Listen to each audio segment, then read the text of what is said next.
François Bon, les carnets, vous savez, en ce moment, je suis en train de lire, enfin, je ne connaissais pas, tout simplement, le continent des nouvelles de Philip K. Dick. Et ce continent, parce qu'il y a, disons, grande poussée, là, mais tout ça, et même dans l'autre tome, écrite sur 5 ou 6 ans, et parce que il y avait le marché de toutes ces magazines comme Astounding Stories, là où avait publié au tout début H.P. Lovecraft, et que ces magazines induisent aussi un format un petit peu standard. C'est-à-dire que la plupart des nouvelles ici font 14-15 pages.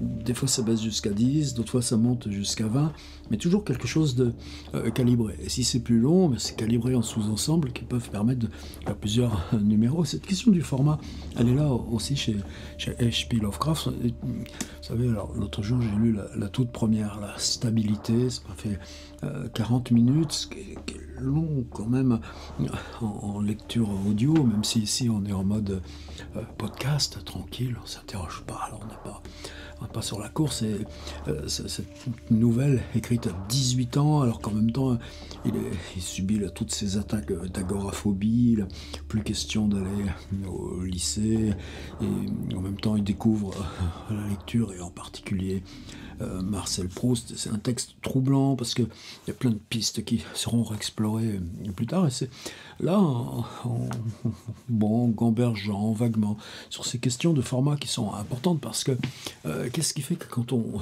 écrit, on décide d'écrire plus ou moins court, plus ou moins long? Est-ce que cette question de format, elle se révèle à mesure qu'on avance, ou bien est-ce que parce qu'on a déjà une idée de format là, liée à l'intention de l'histoire, que ça va venir coïncider? Et j'ai regardé la table des matières, où était l'histoire la plus brève de Philip K. Dick, et je suis tombé sur une qui s'appelle The Eyes Have It.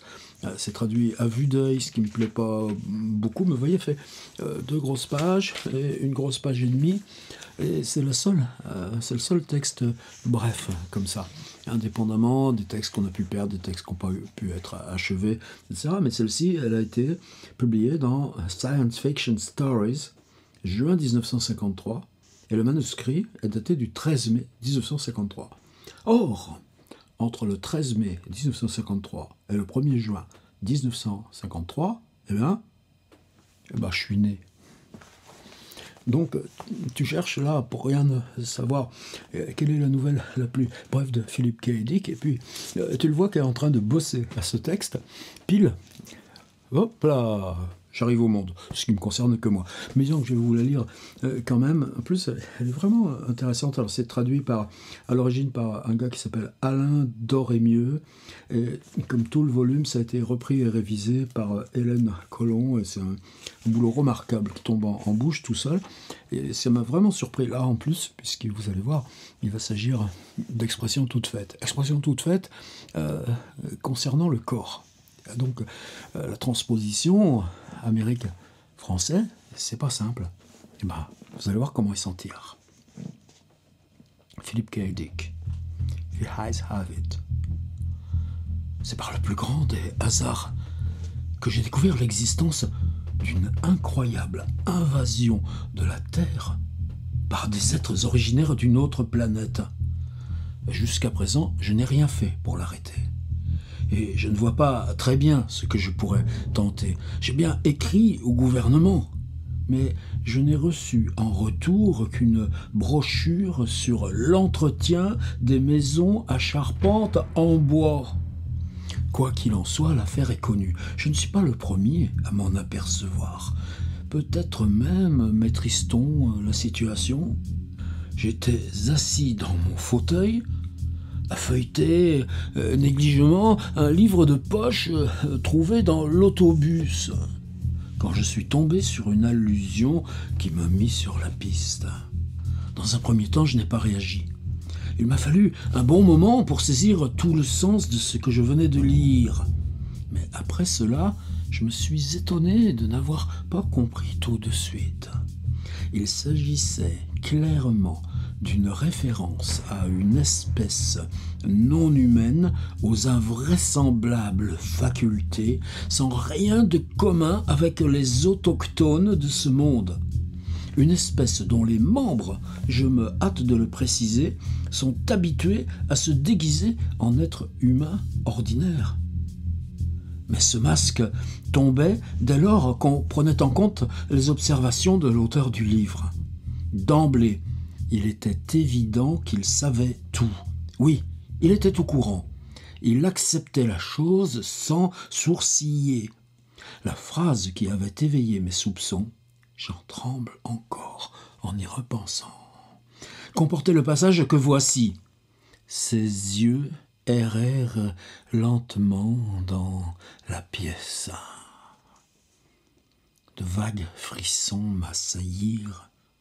Je tentais de me représenter les yeux en question. Est-ce qu'ils roulaient comme des pièces de monnaie ? Le texte ne l'indiquait pas. Il semblait plutôt suggérer qu'ils se déplaçaient dans les airs et non sur le sol, et s'entraînaient manifestement. Or, aucun des personnages de l'histoire n'éprouvait la moindre surprise. Ce fut ce qui éveilla mes soupçons. Nul ne manifestait d'étonnement devant un phénomène aussi monstrueux. Un peu plus loin, cela continuait. En s'amplifiant, ses yeux se posèrent alternativement sur les personnes présentes. Bref, il était flagrant que les yeux de cet individu s'étaient séparés du reste de son corps et menaient une activité indépendante. J'avais le cœur battant.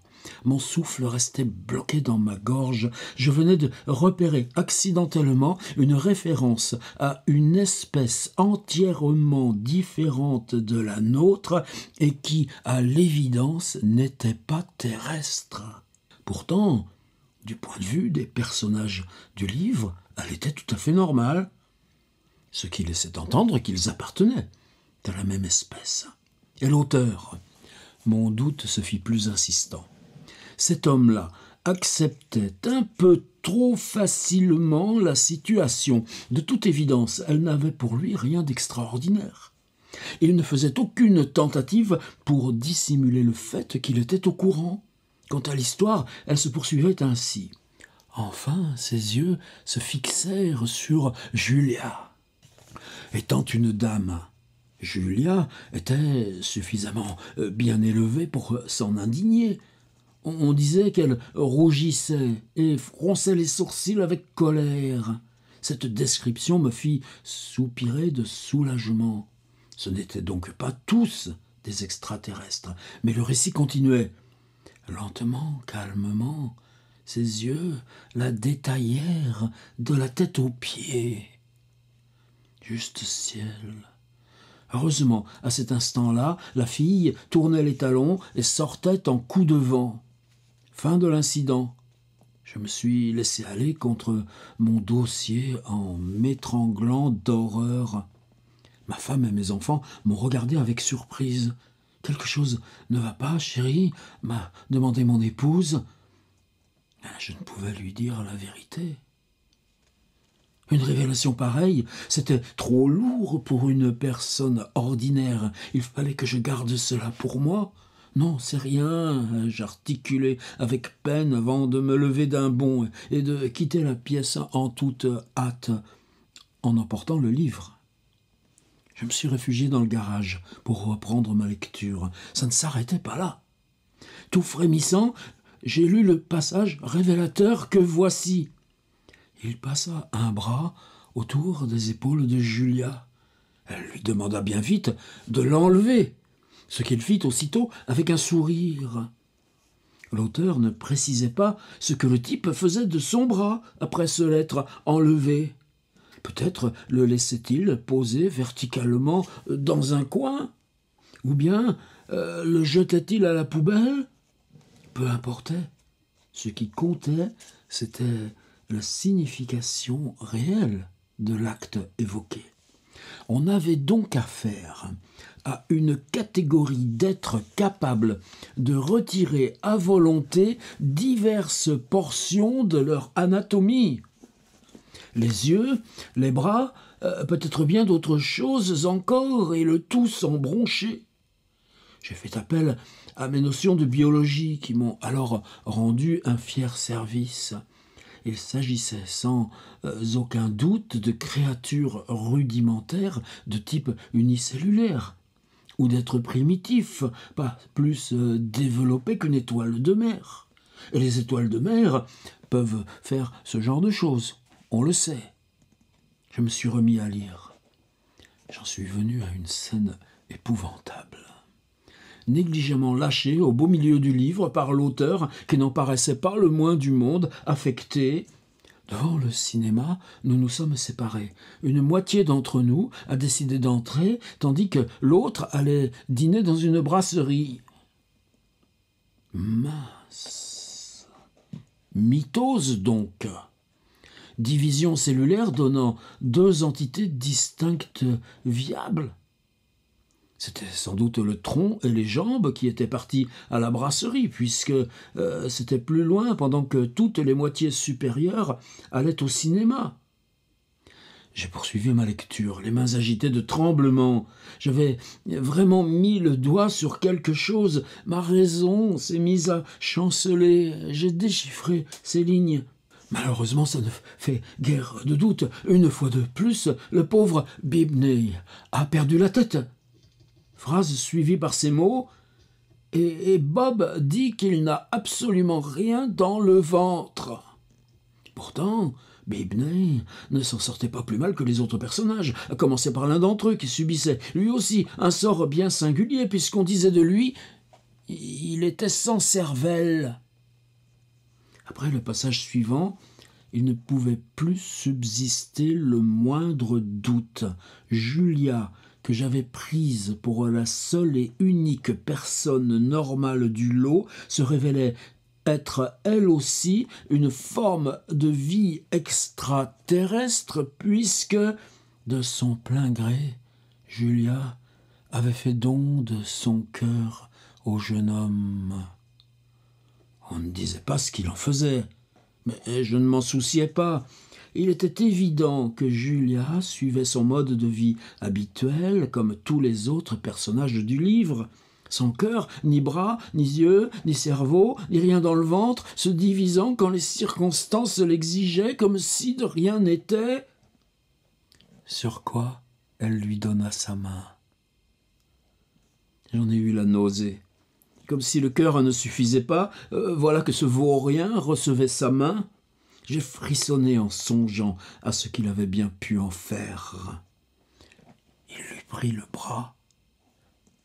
Et voilà, incapable d'attendre, il fallait qu'il se mette lui-même à la démembrer.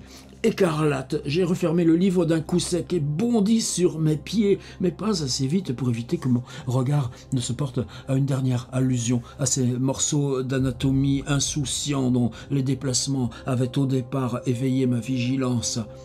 Mes yeux restèrent fixés sur lui jusqu'à ce qu'il ait atteint le bout de la route, puis l'accompagnèrent quand il entreprit de traverser le pré. Je suis sorti précipitamment du garage pour regagner la douce tiédeur de la maison, comme si j'étais moi-même poursuivi par ces diaboliques prunelles. Ma compagne et mes enfants jouaient au Monopoly dans la cuisine. J'ai pris place parmi eux, et fébrile, claquant des dents, je me suis mis à jouer avec une ferveur effrénée. J'en avais assez lu. Je ne veux pas en savoir davantage. Qu'ils viennent, qu'ils envahissent la terre. Je ne tiens pas à me mêler de ça. C'est le genre de chose pour laquelle je manque d'estomac. Voilà, 1953, 29, 30,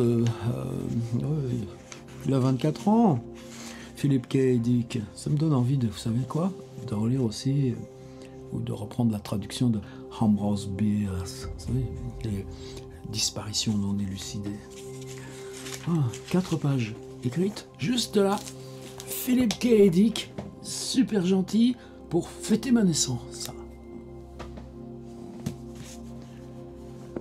Quel dommage qu'on puisse pas tout faire comme ça.